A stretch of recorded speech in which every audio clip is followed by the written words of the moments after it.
आज हम किश्तवाड़ के चौगान ग्राउंड पर आ चुके हैं। इस ग्राउंड को लोकली प्लेट ग्राउंड के नाम से भी जाना जाता है। वैसे तो इस ग्राउंड की बात करें, इसे किश्तवाड़ का दिल कहा जाता है, किश्तवाड़ का क्राउन इसे कहा जाता है। अगर मैं इस ग्राउंड की ऊंचाई की बात करूं, सी लेवल से ये 5000, अगर एग्जैक्टली बताऊं तो 5374 फीट की हाइट में आता है। और अगर आपको मीटर की तरह से समझ आता है तो 1638 मीटर की हाइट पर यह ग्राउंड आपको देखने को मिलता है। यह ग्राउंड 520 कैनाल पर फैला हुआ है, फिर यूँ कह लो कि 165 एकड़ ज़मीन पर जो ये ग्राउंड आपको देखने को मिलता है। इस ग्राउंड में पहले एक लेक हुआ करती थी। उस लेक को गोवर्धन सर लेक कहा जाता था। टाइम के साथ नेचुरल फिनोमिनाज की वजह से यहाँ का जो वाटर था वो सारा ड्रेन हो चुका था, जाके चेनाब में जाके गिर चुका था। गोवर्धन सर लेक की बात करें, आज भी संग्राम बाटा वाले साइड में एक लोकल जगह आपको देखने को मिलती है जिसे गुदनसर के नाम से जाना जाता है।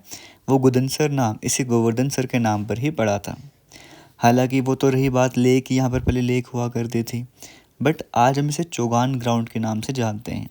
इसका नाम चौगान ही क्यों है? पर्शियन लैंग्वेज में पोलो एक गेम रहती है जिसमें आपको इमेज भी दिख रही होगी। इस गेम को पोलो कहा जाता है और इसी पोलो गेम को पर्शियन लैंग्वेज में चौगान कहा जाता है। तो वहीं से नाम इसका चौगान पड़ा, क्योंकि इस ग्राउंड में और इस तरह के जम्मू में कई सारे ग्राउंड हुआ करते थे जहाँ पे जो रॉयल फैमिलीज़ थी वो पोलो गेम खेला करते थे। इसीलिए इस पोलो गेम की वजह से इस जो ग्राउंड है इसका नाम जो है वो चौगान रख दिया गया था।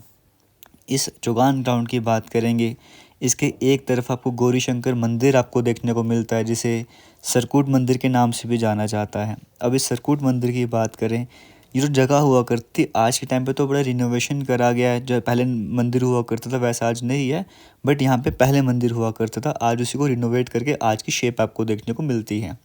अब सरकूट मंदिर की बात करें, इस जगह का नाम पहले सरकूट नाम था। इससे भी पहले इस जगह का नाम श्रीकूट हुआ करता था। श्रीकूट क्यों हुआ करता था? एक कश्मीर की किश्तवाड़ की बात करेंगे, श्री पॉल एक सेंट हुआ करते थे जो अर्लीस्ट सेंट बोलेंगे किश्तवाड़ के। वो जब यहाँ पर आए थे उन्होंने वर्शिप करना यहाँ पर स्टार्ट करा था, तो फिर यहाँ पे श्रीकूट मंदिर था। टाइम के साथ श्रीकूट होते होते सरकूट नाम बढ़ गया यहाँ पर।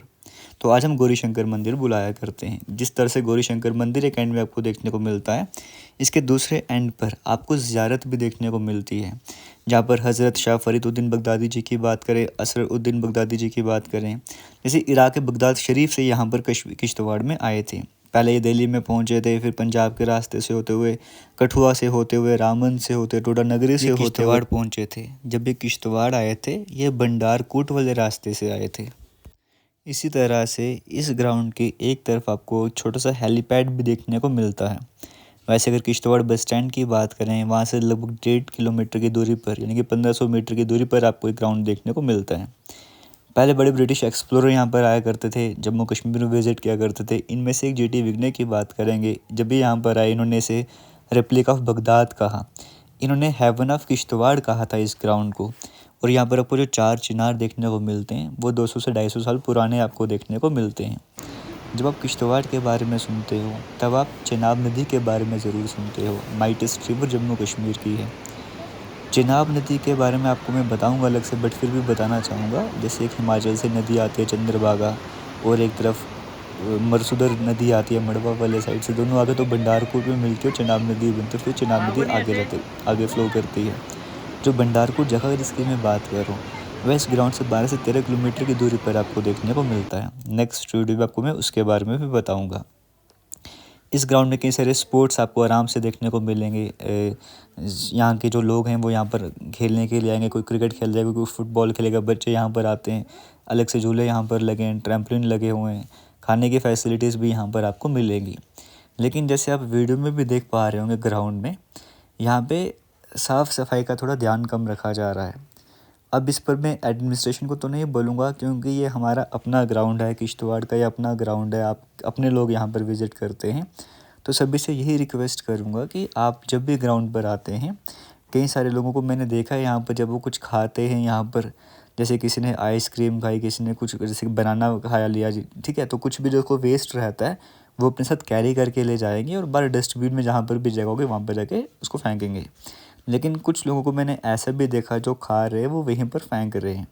तो मेरा आप सभी से रिक्वेस्ट करेगी, इस ग्राउंड को साफ़ आपने रखना है। ये आपका ग्राउंड है, आप यहाँ पर आ रहे हो, आप किसी से उम्मीद मत रखिए। आप खुद ग्राउंड की सफाई पर ध्यान दीजिए।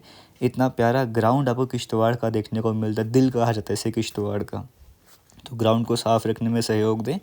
और एज़ अ विज़िटर, क्योंकि मैं यहाँ का रहने वाला तो नहीं हूँ, बट यहाँ पर जब विज़िट करने आ रहा हूँ, तो एक रिक्वेस्ट और मैं एडमिनिस्ट्रेशन से भी करना चाहूँगा। हालांकि ये ग्राउंड अच्छा है, खेलने के लिए भी अच्छा है, यहाँ पे वॉक करने के लिए भी अच्छा है, बट यहाँ पर एक जो मेरी तरफ से रिक्वेस्ट रहेगी वो ये रहेगी कि एक जैसे क्रिकेट का सेक्शन आपको देखने को मिलता है, फुटबॉल का सेक्शन देखने को मिलता है, बच्चों के लिए झूले भी यहाँ पर हैं, लेकिन एक सेपरेट सेक्शन होना चाहिए बच्चों का, जहाँ पर अगर कोई क्रिकेट खेल रहा है, कोई फुटबॉल खेल रहा है, उनकी एक डिस्टेंस होना चाहिए कि उस एरिया पर बच्चों को इस तरह की डिस्टर्बेंस ना हो। वो ज़ोन सिर्फ़ और सिर्फ बच्चों के लिए रहे, वहाँ पे उन्हें किसी तरह की डिस्टर्बेंस ना हो। ऐसा ना हो कि बच्चे खेल रहे तो पीछे से बॉल आके लग जाए, फुटबॉल का डर रहे। एक सेपरेट ज़ोन बच्चों के लिए रहना चाहिए, ये मेरी तरफ से रिक्वेस्ट है।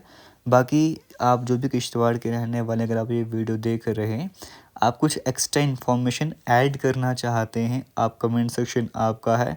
आप ज़रूर इस जगह के बारे में और डिटेल जो आप जानते हैं आप ज़रूर बताइएगा, और आपको लगता है मैंने कुछ गलत बोला है तो प्लीज़ उसे भी करेक्ट कीजिएगा।